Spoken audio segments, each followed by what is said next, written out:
I believe I believe we're live now on YouTube and on Facebook. Hello and good morning, everyone. Welcome to one of our Real Talks webinar series. I am one of your hosts this morning, Onika Stewart, and I want to welcome you to all the platforms that you'll be viewing us on, whether it is on Facebook or YouTube or some Instagram, some other medium. We are Amana Bible Institute, and we are here to just have some real conversation this morning around agency and women's agency within the biblical text, as well as how that relates to our contemporary society and perhaps even some of our own lived experiences. So we want to invite you guys to come in, bring a friend, share this broadcast, like this broadcast, come in and engage with us by, putting your questions or in the comment section or giving us any kind of thoughts that you might have as we begin to dialogue together. The hope is that our dialogue is going to stimulate some thoughts and perhaps some questions will arise, and then you'll find yourself thinking perhaps a little bit differently about what it means for a woman to have agency. I am joined today by none other than our founder and president, Miss soon to be Dr. Latoya Leary. She is one of our principal professors here at Amana. She teaches in both Old and New Testament, as well as in just about every arm of the institute. You can find Latoya conducting webinars, uh, teaching just about on any subject matter. I know she's very, very spirited when it comes to Old Testament texts, and especially she loves Hebrew. She loves the languages altogether. Primarily, she loves to sit with the Hebrew, but she will peruse Greek because she's excellent at both. So my encouragement to you guys as you join us, as you listen in, is that you'll check out our website as well to see what courses we have to offer. We have a new schedule, a fall schedule that's being released here shortly. So we want to invite you guys to come register with us. These webinars are geared towards whetting the appetite in such a way that it will kind of provoke you guys to come and sign up for a class with us, because what we pride ourselves on here at Amana is creating safe space classrooms, safe space teaching rooms, safe space rooms where we can throw ideas against the wall, around the room to one another, and everyone feel included, so that we know, because we believe in the inclusivity of the gospel message that Jesus Christ has died for all, and we believe that we all have something to bring to the table as it relates to our thoughts, our ideas, our person, who we are. So I'm going to get out the way because I see Latoya looking up, so I think she's ready to engage. I'm going to turn it over to Latoya. Hi, everyone. Thanks so much for coming to this webinar. I do want to remind you that we are on YouTube and Facebook, so follow our YouTube page and definitely share on Facebook. Also, feel free to make comments. This is a discussion. We want you to engage in the conversation with us. And I also want to say, there is no one opinion that is rule here. We want to hear all of them. So I think you'll see that in some ways, Professor Onika and I, we don't always agree, and it's great. We always have really amazing conversations as a result of it. So join us in that. If you would like to join our personal classroom here on Zoom, our live classroom, feel free to just click the link in the description box and RSVP. It's free and it gives you an instant link to join us here. You don't have to show your face, you don't have to say anything, but if you'd like to ask a question or to actually add your voice to the conversation, your actual voice, feel free to log in and do that. So, today we're talking about female agency in biblical text, and this is a pretty rough topic. And it's rough because we're talking about the Bible and we're talking about a marginalized marginalized group. So I want to approach this topic by first thinking about what it means to have agency. And maybe even we can think about this by starting off with the modern and then going back, or the modern or the ancient cultural and then going back to the Bible. So Professor Onika, do you like I don't know, what do you think about agency? So, I mean, just from the when I first heard the word, of course, in seminary and how it was used, I was a little bit perplexed, right? I was like, agency. All right, that makes that's interesting. It for me, it's just a way of being able to exercise one's, I would say, freedom to choose or not to choose. Just exercise one's freedom of being, of leaning into um, spaces, places, people, things that one might be interested in leaning into, just to kind of borrow one of your terms, and doing so without fear, doing so without inhibition, without being feeling restricted or constrained by society or by other individuals, whoever it may be. So for me, that's my understanding of agency: being able to utilize, exercise, in enforce my own choice in a matter, in matters, or to not, or to not, right? So that's where I land on this spectrum. Yeah, I agree with the way that you see agency. Though I also believe that agency can be passive, and so I'm wondering what your thoughts are on what it would mean to have passive agency, and whether passive agency is in one way or another a lack of agency. Do you think of it that way? Do you make them synonymous? How does that look for you?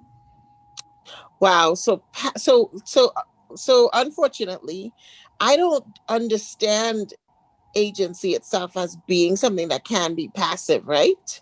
Um, but it does not necessarily mean that there is a doing that needs to take place, right? Sometimes an act of agency is no act at all. And I'm guessing that that may be where you're coming from when we talk about being passive, right? Um, for me, when I think about the passivity, when it as it pertains to agency, it's the response that is no response at all. It is the action that is no action at all. Kind of like, let's just say, for example, like taking part in a dying, what some activists call a dying, where they just go and they lay down as if they were dead, as an act or a demonstration of um I know one girlfriend of mine, she said that they've done a die-in where they were, a certain number of people were representing or demonstrating the number of people that died every day in a particular city. So just a solid number of them just would go lay down for a specific number of time, specific length of time. So I don't know if I'm capturing what your thoughts on passive agency would be, because for me, I believe anytime you exercise your right to or not to, I think it's an act of agency, right? Um, and it's a language of its own, and it it speaks volumes. That's what I want to say. It speaks volumes, even though it might not be something that's loud or audible, etc. Does that make sense to you? Yeah, I mean, it does. Though I would actually say that one's decision to participate in a die-in would probably be active agency. I It would could be. think I would think of the passive agent, or it being passive agency, if mom and dad are participating in a die-in and drag children there to die too, if that Hmm. makes any sense, where children are essentially taking part in an activity or in an action without any like informed decision, without any care for it, without any, they just kind of become passive agents in the situation in one way or another. Um, But I guess that maybe I think about passive agency a lot more in a more literary way, what it means for a person's name to never be given, what it means for a character to exist in a story where not only their name is not given, but they are just a character where all of the elements and the workings of the story works on them instead of them actually working, doing the acting, doing the working, if that makes any sense. And this kind Yeah. of makes me think of Jessica's daughter. You know, Mm-hmm, mm-hmm. everything in the narrative, it's her life that is Right. essentially taken. It is her life that results in, this inability to mature into womanhood and the mourning of her virginity, and a ritual where women participate in this yearly ritual of remembering her. But it is remembering a nameless girl who just ends up being a pawn in the hand of, a scheme between the divine and the person who made a rash vow. But would that be agency though? Like Yeah, I that's interesting, right? yeah, because I wouldn't see that as being agency. I would see that as being oppression to some extent, right? Um, and I would see that as her agency being snatched away or being stifled. Because she never got a choice in the matter, right? She didn't really get a choice. She And so actually submitted herself to it too, though. well, she submitted, and I guess the writer, of course, I would think she has to be look or seem submitted from a literary perspective, right? To do this gross, this graphic thing to allow herself to be sacrificed. I mean, really, really, maybe she had no choice but to obey her father. The writer was skillful in trying to make it seem like, oh yes, she offered herself. Really, really, Mr. Writer, sir, really? She just wanted to go get her neck slit, her wrist slit, her her ankle slit, her blood drained from her body, as she lay on a cold stone, like a calf waiting to be slaughtered. Really, sir? Really? Okay. If that's what you're, maybe it's not. I'm just thinking. I, Graphic. My goodness. I'm just thinking. We should also say that there is no reference in the Bible to human sacrifice. We don't know what happens to her and how she is sacrificed to God. If the Bible leaves us, It's no ambiguous, right? It's ambiguous, but I mean, I recall Abraham trying to go sacrifice his only son. I mean, shoot, if we're gonna go with some basic laws of first mention, maybe, which is not applicable here, but I'm just gonna throw it in there for good measure. Then I would say, maybe it was the kind of sacrifice that resembled what Abraham was about to do to his son, but we never know. You're right. No, but you're Really right. It is applicable here. Think of Isaac. yeah. Isaac's also a passive agent, very much in the same position as Jessica's daughter. But these are people who were tied, who have a gun up to their head or a knife up to their throat. They're They people probably were, though. I mean, the text, from what the text suggests that they hear about, or the text suggests that they kind of go with whatever their loved one, in this case, both the father, is doing. I mean, Jessica's daughter actually says, before you do this, Dad, let me go mourn my virginity for 2 months in this mountain. Will you let me do that? So there is something about that versus a woman who was raped or sexually assaulted, where there is really no agency, like zero. I These think people, that's a different kind of rape. I'm sorry, that's a different kind of violation, in my opinion. I agree, but Hmm. what makes it different, and I think this could lead us to a conversation about like how this looks in modern or somewhat ancient historical cultural traditions. So I mentioned to you, Professor Omika, that a Greek historian talks about how the Amazons, these women known for their strength and in battle, known for being female warriors. He actually would suggest that the one of the things that they did is whenever they birthed a male child, they would maim the male child and Hmm. essentially subject him to menial labors. So Right. they would produce men, demand them, and therefore women kind of become the pecking order there. In one way or another, removing some bit of agency from men from the jump, it becomes an ideology almost at the start that men have weaker positions. Mm. And there's another instance, something that's still going on today in modern society, female circumcision or female genital mutilation, where now it is really just a cultural tradition where, it is a rite of passage for women, and it has been embedded in the culture for so long. A lot of people don't even know why, how this tradition began in the first place. But when it began as a way to quell female sexual desire while men were out and away for war or something of that nature.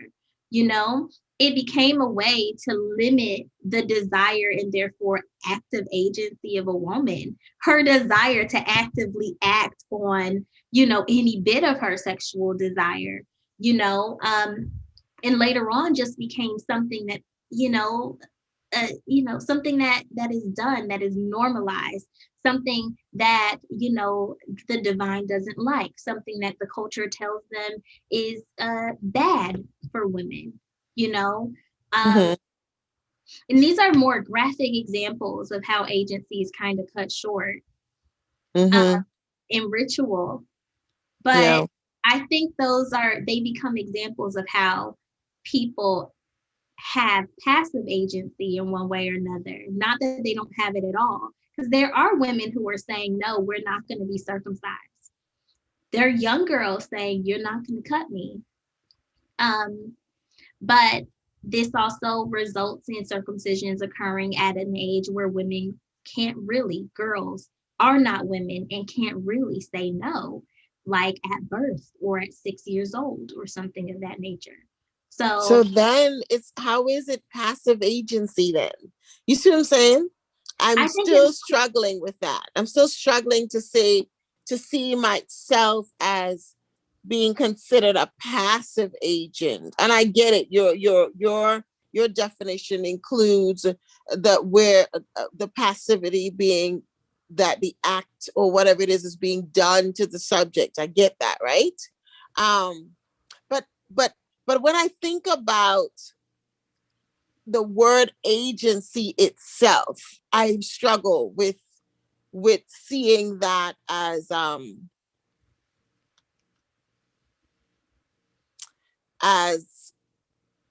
an actual thing. Passive agency, does that make sense? It's yes. almost as if it's a contradiction using both those words together. So yes and no. I mean, this is how I think about the whole, like if we're thinking about this cultural tradition, like FGM. Um,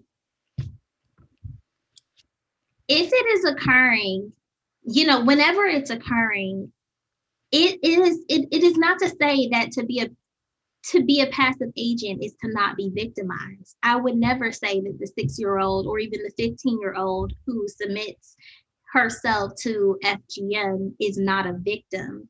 I would certainly think of these women as victimized. But this is something so deeply embedded in their culture, something that is so deeply normalized. Their mothers, their grandmothers, their great grandmothers, they were all circumcised. And the people taking them to be circumcised are their close relatives. These aren't random people, these are their grandparents. These are their parents taking them for this procedure. And I think that's where the passive agency comes in. They might not completely understand what's happening, but in one way or another, they submit themselves to their relatives. There is little to no fight because this is something that is normal.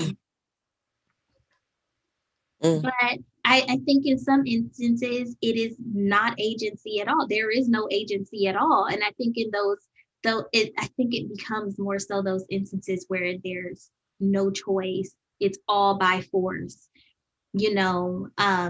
And I think that there is also an argument for passive agency as being no agency at all, but I don't think Mm-hmm. it's true for all instances. I think it just varies by circumstance. Like I Okay. wouldn't say that someone like Jephthah's daughter had no agency, but I would say that the Levite's concubine, who also gets no name in Judges chapter 21, she had zero agency. She was a pawn who was essentially gang raped, and she has no voice at all. She None. didn't commit herself to that. They push her out the door. Yes, they did.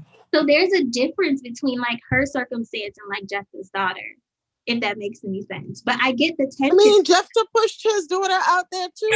And he just put it on hold. He just put it on hold for 2 months so she could mourn her virginity. Like, and even in that, maybe those 2 months was when he needed to reconsider his rashness, but he made an oath, right? So he had to deliver his only daughter. Carry on. I'll leave it alone. So let's think about this in the Bible. Yes. In what way are women or do women have agency in the Bible?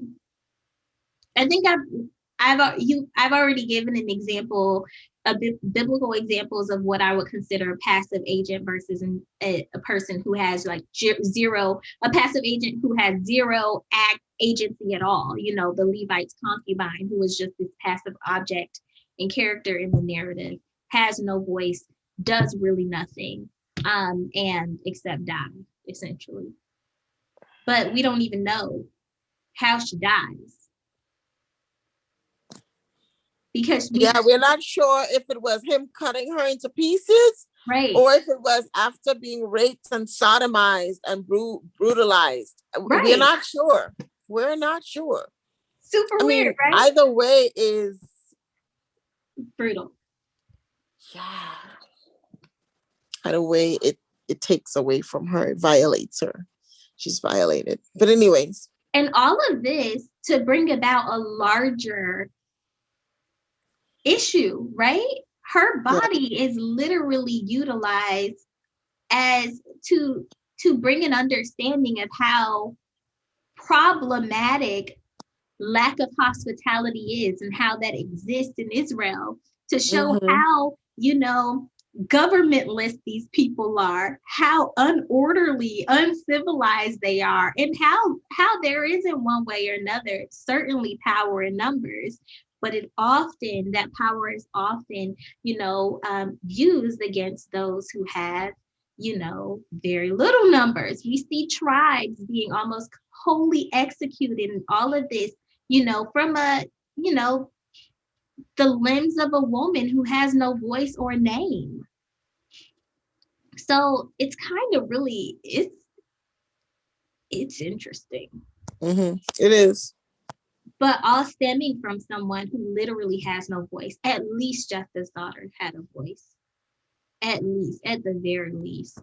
I know the comparison is horrible, but bruh. I don't know. Yeah. But what are some other examples in the Bible? Of what? Women with agency or women exercising, being passive? Yeah, let's talk about women with agency. Well, you know, before our call, we were talking about, there are several of them. We talked about Rahab, right? Her exercising agency. We talked about Ruth. I mean, there's so many. We talked about Tamar, exercising agency, in her own story to secure her future, so to speak. Who else is there? Tamar of Genesis, not the Tamar of the Deuteronomistic history. Yeah, not David's Tamar. This is Judah's Tamar. Yes. So, who else do we have? There's so many more. Esther. Yeah, we talked about Esther. Deborah had active agency too in the book of Definitely.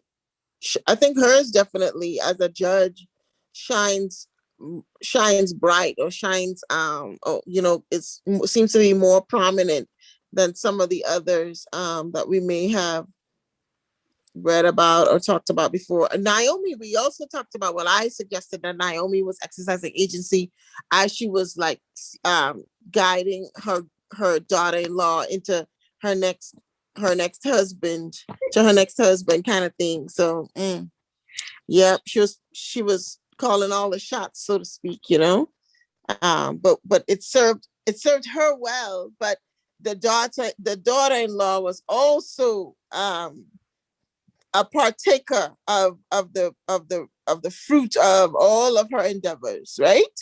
So yeah. Who else? What about New Testament women? Who can we think of? New Testament, Jezebel and Athaliah. Oh yes, you did talk about Jezebel. You gotta say Jezzy. Talk about Jezzy.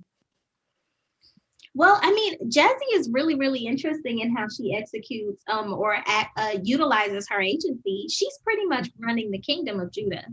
Ahab is, just a placeholder. He is the king with no power.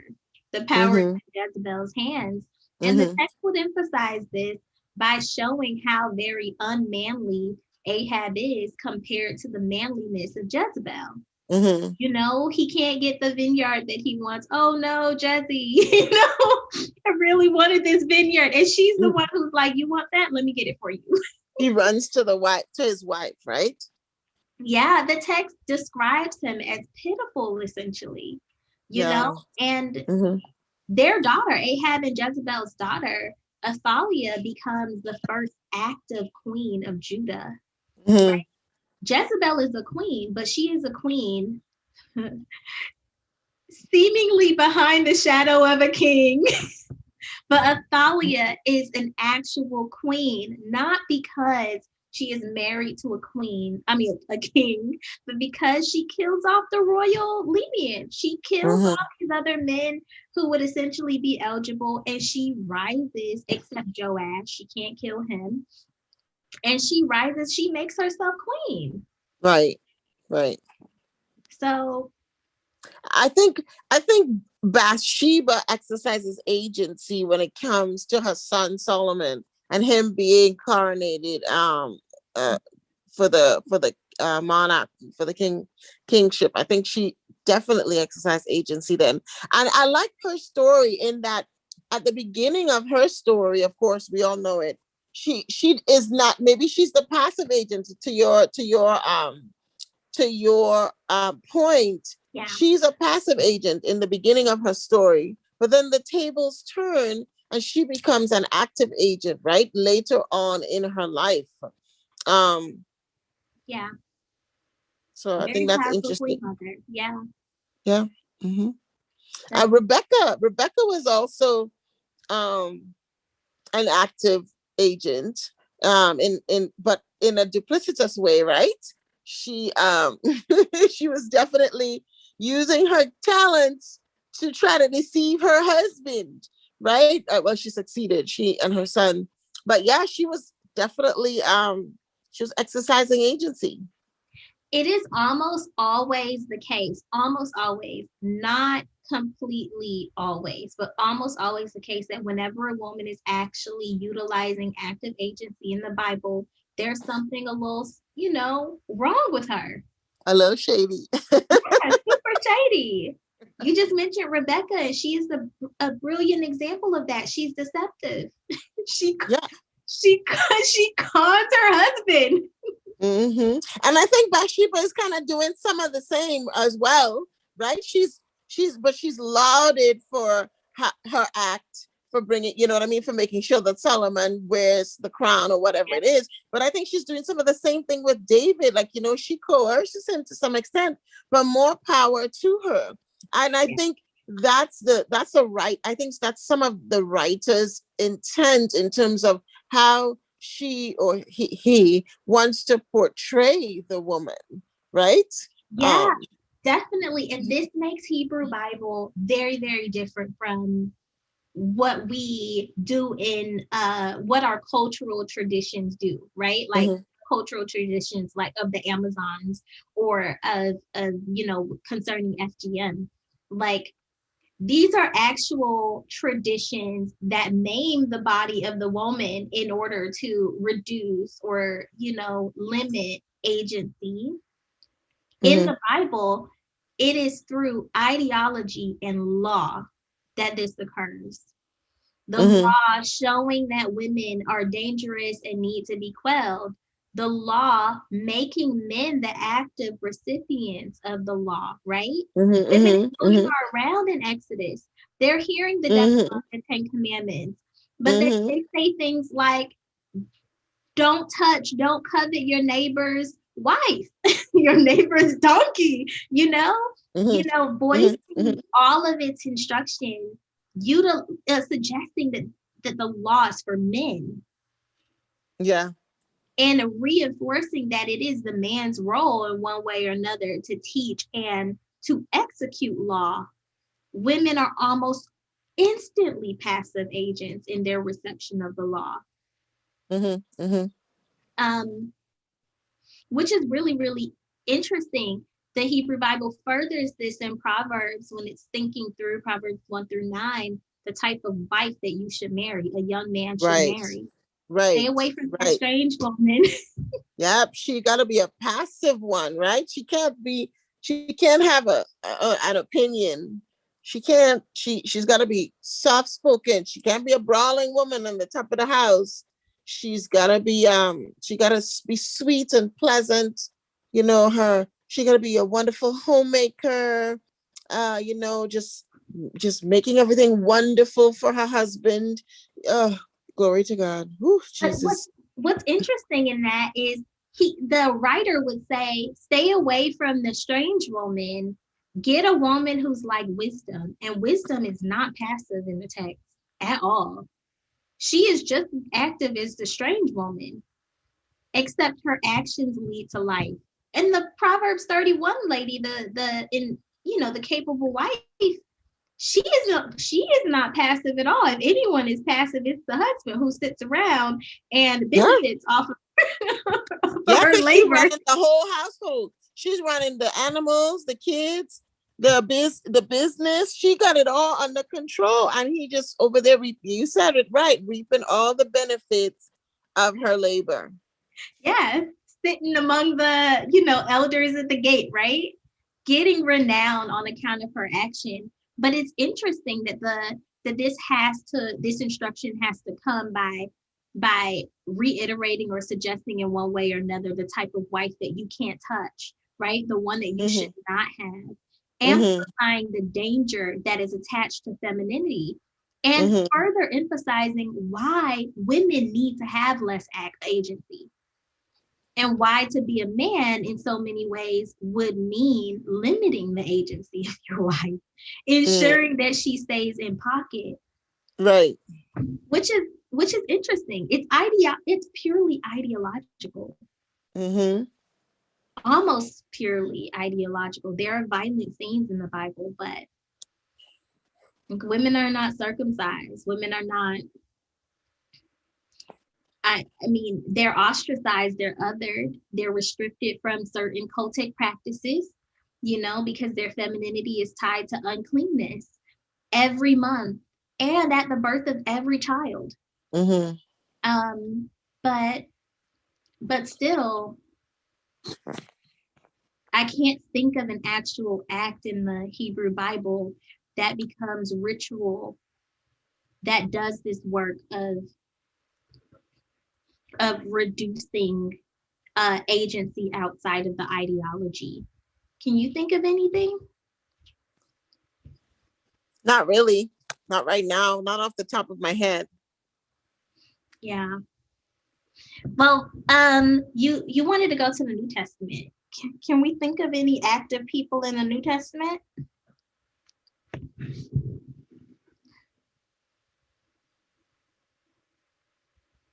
Definitely. We can think about Mary and Martha, right? That whole group. Which one was it that was Mary was deciding to sit at the Lord's feet, so to speak, and just glean from the Lord, as opposed to being a good hostess, right? And she was brandished for it too. Mhm. I think to some extent, I'll tell you who is a passive agent in the New Testament. Sapphira. Sapphira never gets to say a word Yeah. in that whole story, and how Peter gets gets to be aggrandized, so to speak. His role gets to be aggrandized amidst the new believers. She never gets to really speak a word. She's silent, and all the pronouncements are being made on her, over her, against her, that kind of stuff. Yeah. So definitely a passive agent there. Mary. So let's talk about Mary, the Oh, the that's mother of questionable. Jesus. That's Huh? questionable, isn't it? It's questionable because I do not see her having agency in the part, except for after the deed is already done to her, right? It's like after the fact, and she gets to say yes, like what you wanted to say right about this time. It's already done. Yeah, this is true. I'm like, well, of course I magnify the Lord. Yeah. Well, shoot, the deed is done. I'm pregnant. Okay. But Sure, Lord. Yep, sure. Yes. Mary's Mary's body, though, is so greatly used in early Christian texts, Yeah. furthering this passivity that's given to her in so many ways. But it is in her passive agency that she is made great, right? Like that text. What is it? Can't think of Magnificat. it. No, the evangeli. What is it? Evangelium. Yes, yes, yes, yes. Yes. I could not remember it, which is Mm-hmm. sad. But Mm-hmm. pretty much, like, you know, her body is used as a site where you ask the question of whether or not ask the question. I mean, there is a question, right? The Mm-hmm. question is Mary still a virgin after giving birth? And Jesus is just such a brilliant and miraculous child that Jesus somehow He is doesn't tear birthed anything. He doesn't nothing, tear anything. still an Everything is intact intact. hymen. Everything's intact. Yeah. And the crazy part is, this is tested 3 times. Her body, in one way or another, tested and made the site of testing 3 times to prove this, which is kind of crazy. Like a midwife actually comes in. Right. It's Right. crazy. It is. It is. It is. But all of this from this scene that you're talking about, doesn't increase her agency at all. Does increase her renown, though. Yeah, it does. Who else do we have? Who else do we have in the New Testament? I mean, there are nameless women in Luke. Jesus Definitely. gives power to women in Luke. So the woman with the issue of blood, I think she is a really good example of a woman exercising agency. Yep. Her own agency. Yep. From the waiting with the crowd to the stooping down low, getting low with it, right? And reaching for, pressing in. All of these movements, in my opinion, point to agency. She's taking her body back. Hello. Anyhow, that's for another session when we talk about the woman with blood. But what's interesting about all of this too is she violates cultural tradition in order She to does. do. She does. Like we've noticed, or a lot of the examples we've mentioned in the Hebrew Bible, when women are active agents, they're kind of playing their cards right. They're using the cards that have been dealt to them. You know, Mhm. she's using cards that have not been dealt to Yeah. her, Yeah. you know, going Yeah. against laws in order to secure her healing. Yeah. I can't Definitely. really think of any other women. There are I a at lot. this time, perhaps the women in Paul's churches, when we talk about, is it Phoebe? When we talk about, is it Priscilla? Oh no, was Priscilla, not Priscilla, I'm sorry. Dorcas, Um, I think. mm-mm. Oh my goodness. It escapes me right this second here. But she was a seller of purple and all that kind of stuff. She was pretty much the pastor of the church. Um, good gosh. Her name went from me that fast. It was Priscilla. Anyways, carry on. But women in Paul's churches, there were some women Lydia, in Paul's I churches. think it's her. Lydia, thank you. Lydia. That escaped me. Lydia, yes. Lydia. She exercised agency as well. Yeah, and I would say Lydia becomes a really good example of what is not talked about enough when we talk about Bible in religious settings.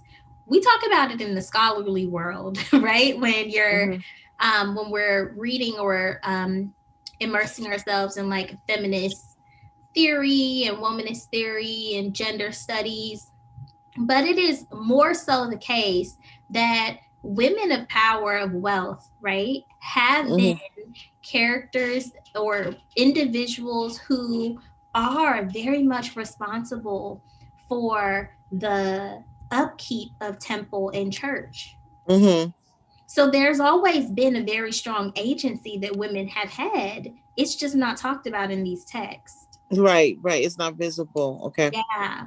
And Mm-hmm. I think that might point to a few things. First off, the Bible is not it's not a book for the most part that's made up of texts written by women.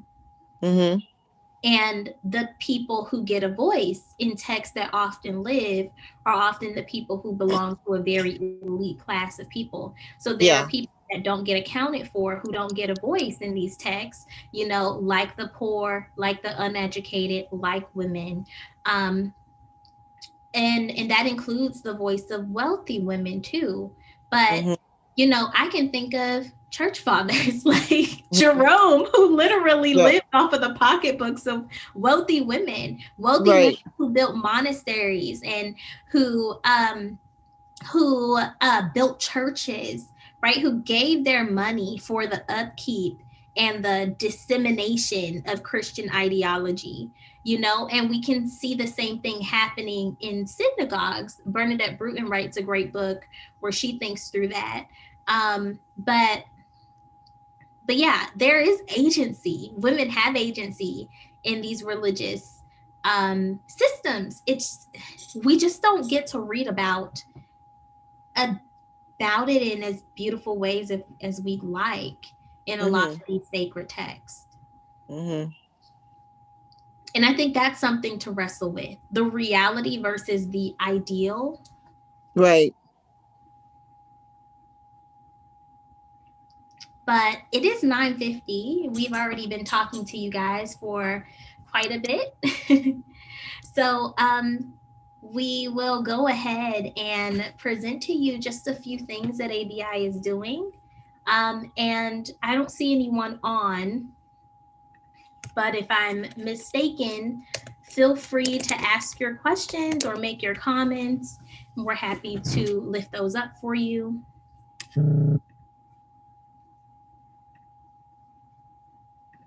But I do want to share a few things that we are doing here at ABI. One of the things that we are very much doing is we are offering a few more courses that will start in about a week. A week. So we have a free course, Bible Language Tools Online Resources. This course starts August 7th. It is free of charge, 4 weeks, and it is jam-packed with information on how to deepen your biblical study utilizing free online resources. We're also going to be offering Nurturing the Prophetic Imagination, which will be on Friday starting August 6th. It is also a 4-week course. You can register for the entire course for $70 or less, depending on the program you enroll in. Or you can just come to one session for $18. And last but not least, Introduction to the Old Testament or Hebrew Bible will start Thursday, August 5th. It is going to be a fabulous course.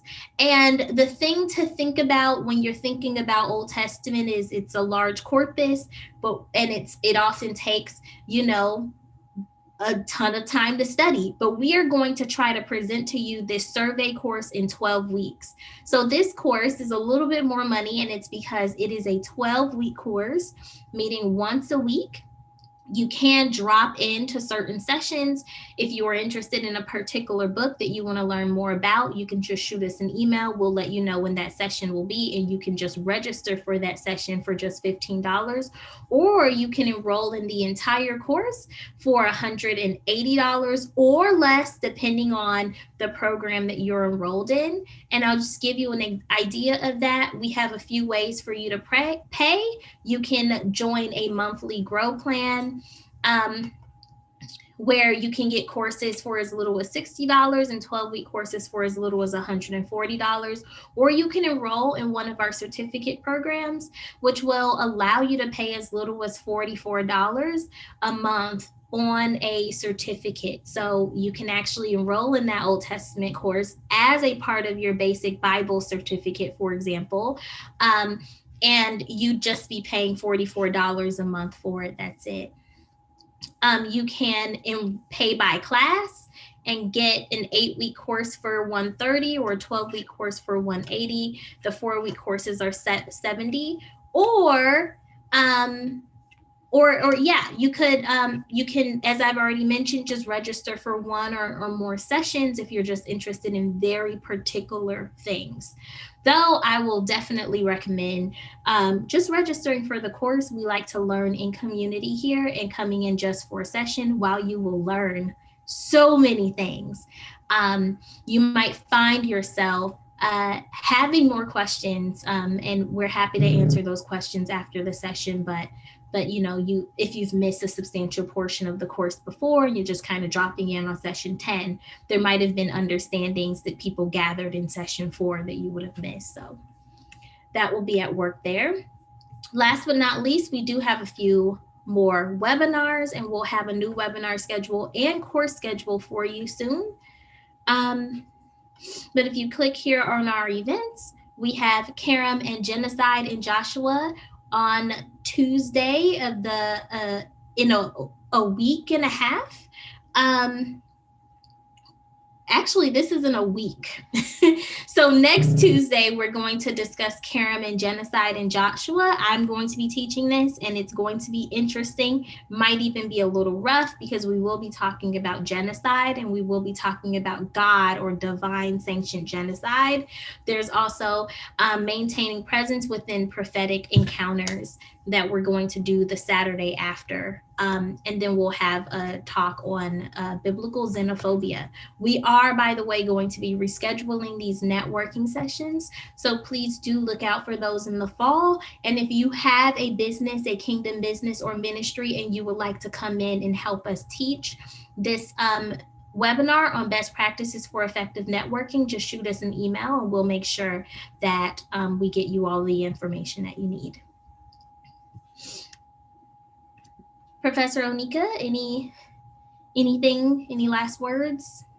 No, I'm good. Thank you. Well, thank you so much, everyone, for coming, and we hope you have a great day.